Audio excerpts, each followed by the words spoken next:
we wanted to start with a few fun little nuggets. Great. And we've asked Chris Parker and a few other friends to give us some info. And he said, I think you should ask him about some of his weirdest jobs. And we've got a few that we want you to talk about. The first one, he said he played beetroot for McDonald's in an ad once. Yes. My first ad, the first job I ever got was on a Kiwi Burger. It was on the Kiwi Burger commercial, and I was playing the slice of beetroot, and it was a love story between me and the egg. Like Kiwis love hot pools, rugby balls, McDonald's, Snapper Schools, World Peace, Woolly Fleece. It. That one. You got it. You with beetroot in that? I was the beetroot. That was my first acting gig. I know. I don't know what else to say about it except for it was all downhill from there. Is it? Because I think your first acting gig was a Canadian beer commercial. Have I got that wrong? You're right. You are correct. You are correct. I did get it. I did. You're right. I got it. And do you know the story behind that? I'd love to hear it. So I went into the audition and they said, because you've got a list of things that they've got, like, can you do these skills? And you're like, oh, I can't do horse riding, but the job's not for a week. So I'll take horse riding and then I'll go and quickly learn it for a week and then be an expert for it when it comes to filming.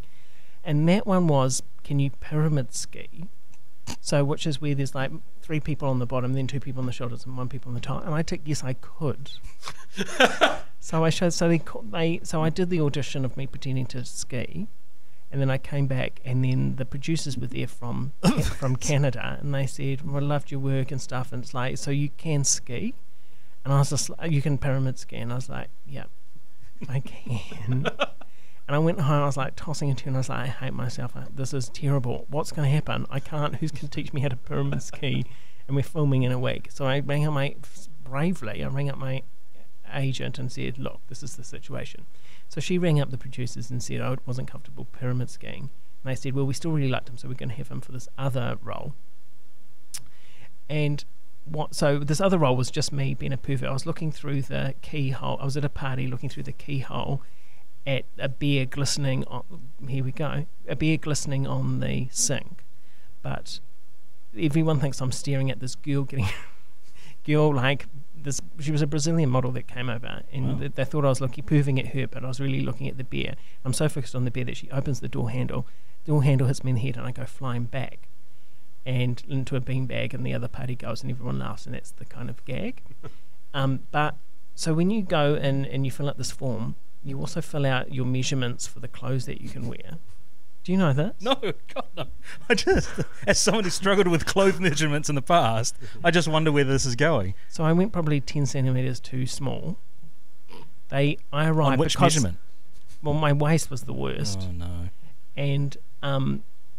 And so I showed up, and because I'd kind of shifted roles, they hadn't really had a chance to they were just clothing me on the day. So I show up and put the pants can't, but the t-shirt kind of hangs over, like the pants are so, like they're vacuum tight, and my stomach is all over, the top bottom can't be done.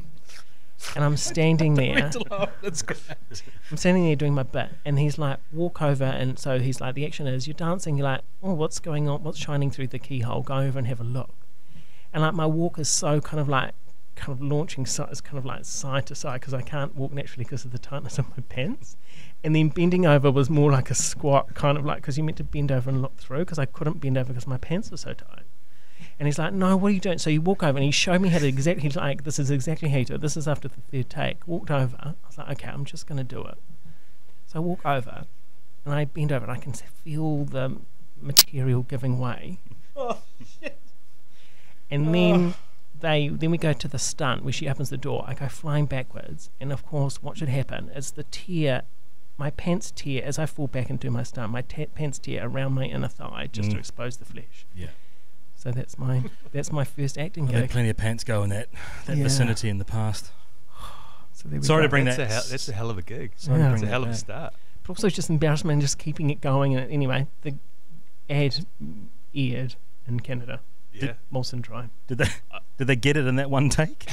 Or did they have to bring in stunt pants? No, she had to run off during lunch and buy a new pair of pants. She came back and she's like, I'm so sorry, I could only buy it. Well, she said, she might have been being very nice to me. She's like, I could only buy a size bigger. I was like, that was all that was in the store. And I was like, oh, that's no problem. Put it on. It was still very tired, but at least I could do the bending over and stuff like that. So yeah, I think the lesson there is fake it till you make it. if you choose to fake it till you make it, be prepared for humiliation and embarrassment. Just curious as to how the pyramid skiing would fit into that ad. That was it. Or So was it they were separate doing ads? they were doing like about 6 ads. One of them was with a Yeti or Sasquatch, as they call them in Canada. Yeah. One of them was that one. Yeah. No, I would have gone the Yeti. Okay, that's produced some gold. So the next one on our list is worked as an insect acting coach. Yes. Yeah. Oh, he was. I worked for this guy. So his biggest talent was maggots, I'd say. So whenever there was like, because they were filming lots of like Xena, or they were filming Evil Dead and things around. Oh, I can't remember. They're filming Oh, lots of. West Hollywood. West Auckland, Hollywood. That's right, you Yeah, got it. got it. So they had lots of like deceased animals, and then in a few horror films and things, so they needed lots of maggots, and that's how it kind of met him. And then he employed me. This guy employed me to go and feed. So he kind of had animals, smaller animals for filming, but he also provided all the animals for the Auckland Museum. And so my job was to wake up at 5:30 on a Wednesday and go in there and feed the fish and clean the tanks and look after the geckos and things like that. At the museum. At the museum. And then occasionally, because I really just wanted to be on film sets, occasionally I was allowed to come and wrangle like maggots. And like honestly, they're like, no, the maggots aren't doing what they need to do. So we need the maggot here, and it needs to crawl. Like just wrangling maggots is not the easiest. You want this maggot here to crawl, so it has to crawl towards the camp. That kind of carry on. But I also did a job with lots of grasshoppers as well. Some kind of plague of the locusts kind of thing. Sorry. And anyway, so one day I showed up at the museum, and all of the seahorses had stopped moving, and the temperature had got down to 1 degree.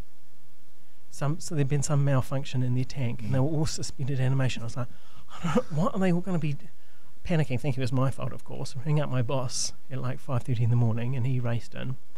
And we slowly brought them back. Every 20 minutes, you bring it up 1 temperature. So I had to stay there until it got to like tropical sea temperature, and we only lost 1 seahorse. Okay, we got most of them back. And okay, is this right to just throw? Yep. Yes. So Please. there was also an octopus, which is very cruel. This is back in the this is 2005, let's say. When it was It okay. was a simpler time. Simpler time. We could get away with things. And there was an octopus, and there were 2 tanks. So there's 2 tanks maybe about 3 meters apart, and one would have crabs in it, and one would have octopus in it, and the crabs would always be disappearing. And so they set up a camera, and what happens is it crawls out of the tank, slithers across, goes up, eats the crab, slithers out, and so I watched the footage of this octopus. And then the octopus disappeared. Oh. And never to be found again. So be I hope it made it slunk into a sewer and was out to sea. Oh, right. Yeah, Hopefully. like The Great Escape. Hopefully. Yeah, you got it. That's gold. Did you have one more on your No, list? we've actually combined We've the Auckland combined, Museum okay. with the Insect Wrangler, which is good. yeah. Okay, that's great. That's a really great